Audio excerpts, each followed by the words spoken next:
नमस्कार. मी झेन योगी श्रुती देशपांडे.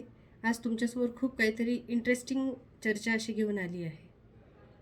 तर झेन योगी असं मी का म्हटलं आहे मला, तर झेन शब्दाचा अर्थ आज मला तुम्हाला सांगायचा आहे. झेन म्हणजे काय, तर ध्यान.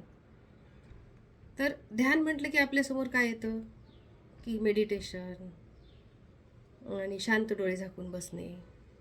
आणि आपण असं डोळ्यासमोर असं काहीतरी आणतो आणि आपल्याला वाटतं नाही बाबा हे अवघड आहे सगळं, आणि चला आपलं रोजच्या कामाला लागलं पाहिजे, आणि असं आपण म्हणतो, उठतो आणि कामाला लागतो.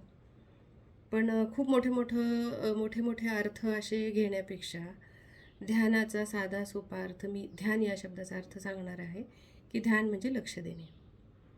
तर लक्ष देणे, पण कशावर लक्ष द्यायचं आहे तो पण प्रश्न पडतो, की अरे लक्ष तर असतं आमचं, सगळीकडेच लक्ष असतं, पण तसं होत नाही.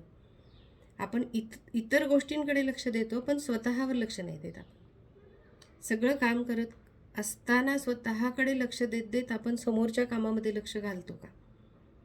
तर कुठंतरी ते वाटत असतं की हो असतं आमचं लक्ष, पण तसं होत नाही. आपण कामामध्ये काम करता करता विचारांमध्ये, भावनांमध्ये आपण अशा गुंतून जातो, आपल्याला कळत नाही. काम करतो आपण, आणि मग त्या विचारांचाही त्रास होत असतो, भावनांचाही त्रास होत असतो, मूड खराब असतो कधीतरी.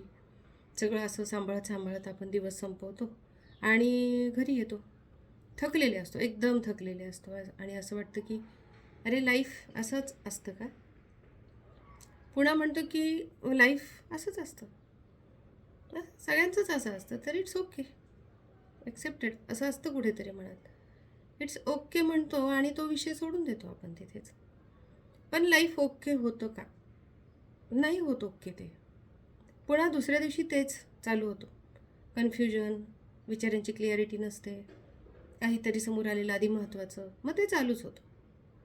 आणि कधीतरी वाटतं की अरे आपण कोणाला तरी काहीतरी असं सांगत असतो आणि असं वाटतं अरे हे नव्हतं सांगायचं मला, मी काहीतरी वेगळंच सांगितलं, किंवा इथं कुठेतरी चुकलं माझं, आणि मग नंतर वाटतं अरे गेला चान्स. तर मग हे आपलं नाही व्हायला पाहिजे.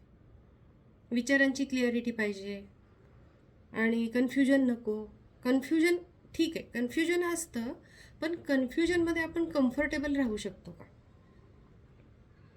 हा खूप महत्त्वाचा प्रश्न आहे.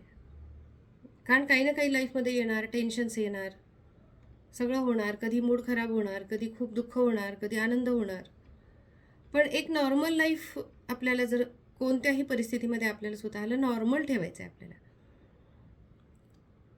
तर मग हे कसं शक्य आहे? तर झेन योगामुळं मला हे खूप चांगल्या प्रमाणात हे मला शक्य झालं आहे, आणि मी खूप आनंदी जीवन जगते, शांततेत जगते, आनंदात जगते, छोट्या छोट्या गोष्टींचा आनंद घेते. माझे जे गुरु आहेत डॉक्टर आशिष शुक्ला, त्यांनी मला या झेन योगाचा अभ्यास करायला खूप मदत केली, आणि त्यांच्या मार्गदर्शनाखाली मी खूप चांगल्या चांगल्या गोष्टी लाईफमध्ये शिकली. मला असं वाटलं की माझ्या मित्रांनाही मला हे सांगायला पाहिजे, कारण सगळ्यांचंच कमी जास्त प्रमाणात तसंच असतं ना. टेन्शन असतात, काळज्या असतात, काहीतरी प्लॅनिंग असतं, ते सक्सेस होत नसतं. तर मला असं वाटलं माझ्या मित्रांना मी हे सगळं सांगावं, आणि त्यांना पण या सगळ्या गोष्टींमध्ये त्यांचा मार्ग पण सोपा व्हावा, त्यांचा प्रवास पण सोपा व्हावा.